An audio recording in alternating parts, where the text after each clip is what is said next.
Hello guys! Welcome to a mini vlog. ఈరోజైతే నాకు work from home. So, పొద్దున్నే లేచి కొంచెం ఫ్రెష్ అయిపోయి ల్యాప్‌టాప్ పట్టుకొని కూర్చున్నా. అస్సలు మోటివేషన్ లేదు. లెవ్వబుద్ధి కూడా గాలే. బట్ తప్పక ఇంకా వర్క్ కోసం లేచా. అండ్ ఇక్కడైతే టైమ్ 10:30 ఆర్ 11 అయితుండే. అప్పుడు ఆకలేస్తుంది. సో, నేను కొంచెం హెల్తీ బ్రేక్‌ఫాస్ట్ చేషినా. ఇది ప్రోటీన్ రిచ్ దోస. దీంట్లో వైట్ రైస్ అవేమి ఉండవు.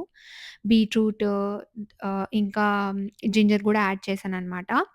అండ్ ఇక్కడైతే దోస తొందరగా ప్రిపేర్ అవ్వదు గైస్. కొంచెం టైమ్ టేకింగే. బట్ ఇంకా హెల్త్ కోసం అప్పుడప్పుడు మనం ఇట్లా జేయాలి.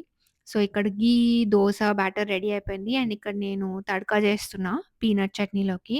సో, అన్నీ రెడీ అయిపోయినాయి. ఇంకా దోస యేసుకొని తినేయడమే. నాకెప్పుడు ఫస్ట్ దోస కొంచెం బిస్కెట్ అయితది. ఈసారి కూడా అట్లనే అయింది. అది చూపియట్లేదు. But yeah! నెక్స్ట్ దోసాస్ అన్నీ బానే వచ్చినాయి. టేస్ట్ అయితే చాలా బావుంటది గైస్. నేనెప్పుడైనా రెసిపీ పోస్ట్ చేస్తా. చూడండి బయట వెదర్ మస్తు చల్లగుండే. దాని తర్వాత చూస్తూ చూస్తూనే లంచ్ టైమ్ అయిపోయింది. లంచ్ టైమ్ అంటే నేను కొంచెం లేట్‌గానే చేస్తా. 5, 6కి ఇంకా లంచ్ అండ్ డిన్నర్ కలిపి చేసినట్టు. కుక్ చేస్తూ, వర్క్ చేస్తూ, 2 చేస్తూ అలా ఇంకా కూర్చున్నా. మధ్యలో ఆకలేసిందని చెప్పి కివి కూడా తినేసా.